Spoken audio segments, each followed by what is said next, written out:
8h17 sur Europe 1. Bonjour Sandra Rigol. Bonjour. Députée Europe Écologie Les Verts du Bas-Rhin, vice-présidente du groupe à l'Assemblée nationale. Merci d'être en ligne avec nous ce matin alors que s'ouvrent pour 3 jours les journées d'été de votre parti.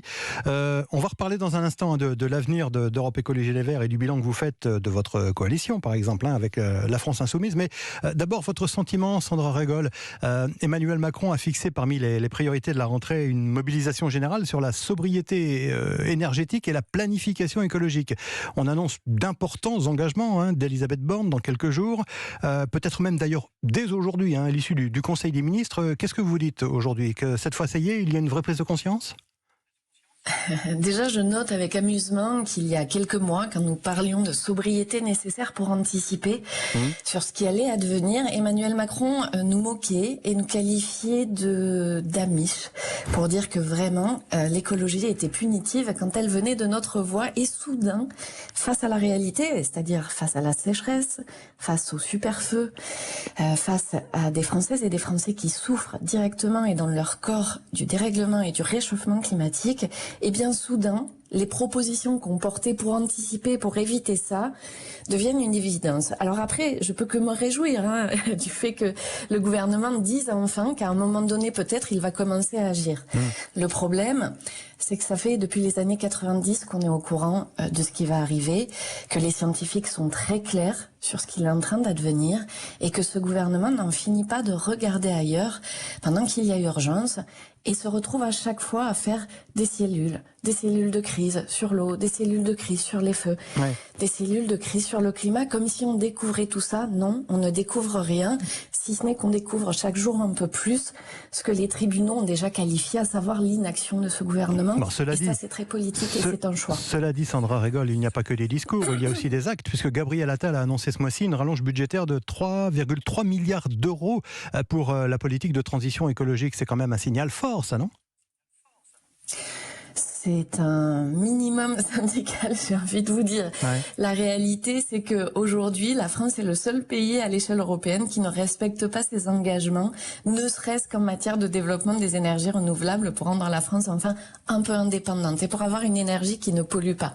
Vous savez ce que fait la France d'Elisabeth Borne il y a de ça un mois en termes de protection de votre santé, de ma santé et de notre avenir? Elle fait le choix, au prétexte du pouvoir d'achat, de réouvrir les centrales à charbon et aussi refaire venir deux centrales à charbon. Il y a celle proche du Havre et il y a celle de Saint-Avold. Ensuite, il y a le choix de refaire venir le gaz de schiste. Vous savez, ces gaz contre lesquels les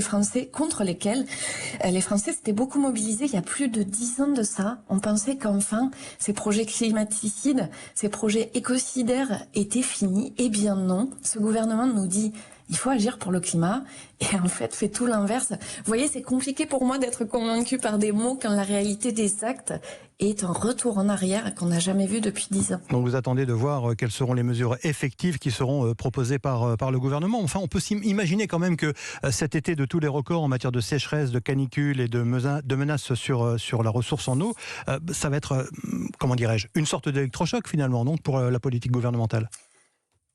Mais c'est un électrochoc depuis longtemps pour la population française.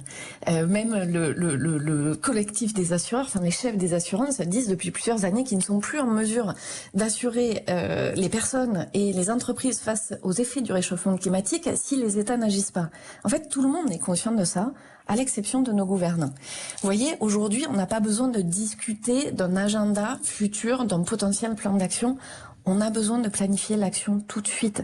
On en a besoin parce que ça coûte cher. Est-ce que vous savez combien nous coûte chaque année, ne serait-ce que la pollution de l'air en France? C'est pas moi qui l'ai chiffré, c'est le Sénat. Vous savez, c'est pas des gros khmers verts, les sénateurs. Ils sont plutôt à droite. Et en fait, ils ont chiffré ça à quasi 100 milliards d'euros. Chaque année, vos impôts, nos impôts, sont engloutis à hauteur d'un plan de relance, quasi 100 milliards d'euros, uniquement pour compenser les effets de la pollution, parce que ça engendre des frais de santé, parce que ça demande des investissements. Est-ce qu'on ne pourrait pas, à un moment donné, être rationnel, être pragmatique et anticiper, et donc économiser de l'argent pour le mettre là où il y en a besoin. Je sais pas, par exemple, les pompiers demandent des moyens, l'ONF demande des moyens. Peut-être qu'ils sont là, ces moyens dont on a besoin. Pour en revenir justement aux mesures qui sont susceptibles d'être annoncées et proposées dans le courant de la prochaine session parlementaire, vous seriez prêt à jouer malgré tout la culture du compromis si les choses vont dans le bon sens et ne pas être dans l'opposition systématique ? Mais les écologistes ont toujours fait ça. On a toujours proposé. Certes, on critique, c'est normal. Face à nous, il y a des plans d'inaction. Donc, on propose des pistes pour agir. On sait bien que, malheureusement, le gouvernement ne reprendra pas tout, mais en tout cas, on propose toujours. Vous savez, au Parlement européen, on travaille avec tout le monde. À l'Assemblée nationale, vous pouvez demander à nos collègues. Nous travaillons avec tout le monde et nous discutons avec tout le monde. Le problème vient pas de nous. La surdité, le refus d'échanger ne vient pas du côté de la NUPES, ne vient pas du côté des écologistes, il vient du côté du gouvernement qui a même réussi à fâcher les républicains qui n'en pouvaient plus de voir que le gouvernement faisait tomber toute proposition sans aucune discussion. Je sais que la force médiatique de ce gouvernement, parce que c'est la répartition des temps de parole fait qu'il n'arrête pas de marteler le fait que nous refusons de discuter. Je le dis, je le répète, c'est faux. Le seul mur, le seul refus de dialogue, il vient du gouvernement. Je reviens sur la question de la gestion de la ressource en eau. Qu'est-ce que vous répondez au monde agricole qui réclame la possibilité de revoir la politique de gestion de l'eau avec la possibilité de faire des réserves d'eau et d'augmenter ces réserves? Je dis que vous faites une erreur dans la formulation de votre question. Pardonnez-moi si je suis un peu non, je vous écoute. Mais en fait, c'est pas le monde agricole qui réclame ça. Vous savez, moi, je suis fille de paysan. Vous allez me dire que c'est uniquement la FDSEA. Voilà.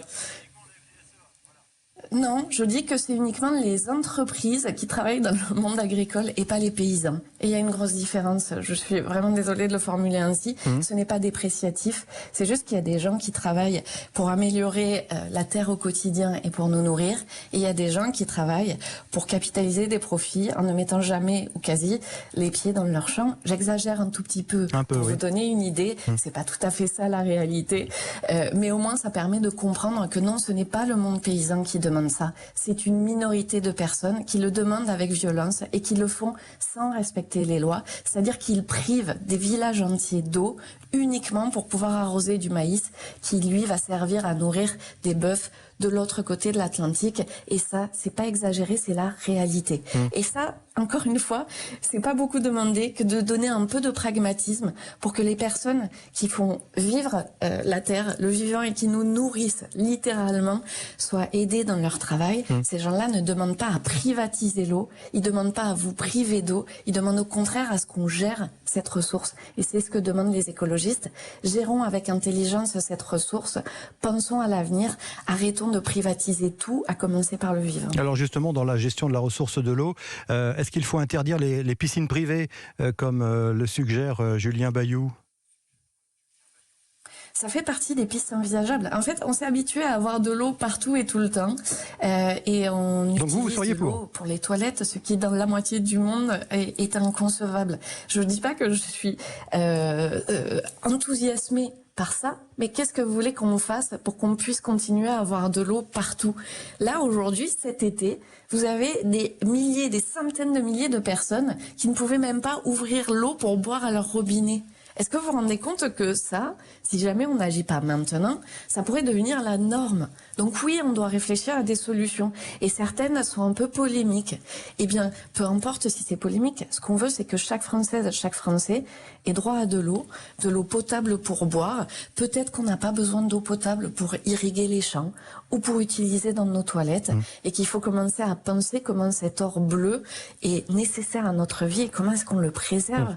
Vraiment, si vous parlez aux gens qui ont eu des coupures d'eau, ils vous diront à quel point c'est pas normal de plus avoir accès à l'eau en France en 2022. Une toute dernière question, Sandra Régol, merci de répondre en quelques secondes. Est-ce que vous êtes favorable à la constitution d'une coalition type NUPES dans l'optique des européennes, ou bien souhaitez-vous reprendre, vous, chez Europe Écologie Les Verts, votre indépendance? En quelques mots. Je me suis déjà exprimée là-dessus. À l'instant T, il n'y a aucune raison de faire une coalition NUPES pour les européennes, pour la simple et bonne raison qu'un des cœurs de nos différences sont sur la vision et la question européenne. En revanche, la NUPES est une coalition parlementaire qui est logique dans la mesure où nous avons beaucoup de sujets en commun. Mais après, vous savez, il faut avoir l'humilité de dire que les choses peuvent bouger. Il y a 6 mois, vous m'auriez dit que je siégerais avec la France Insoumise, le Parti communiste et le Parti socialiste ensemble. Je vous aurais rayonné. Donc j'ai cette humilité-là, mais à l'instant T, la réponse est non. Merci Sandra Régol, merci d'avoir été en direct ce matin sur Europe 1, vice-présidente du groupe écologiste à l'Assemblée nationale. Merci, bonne journée.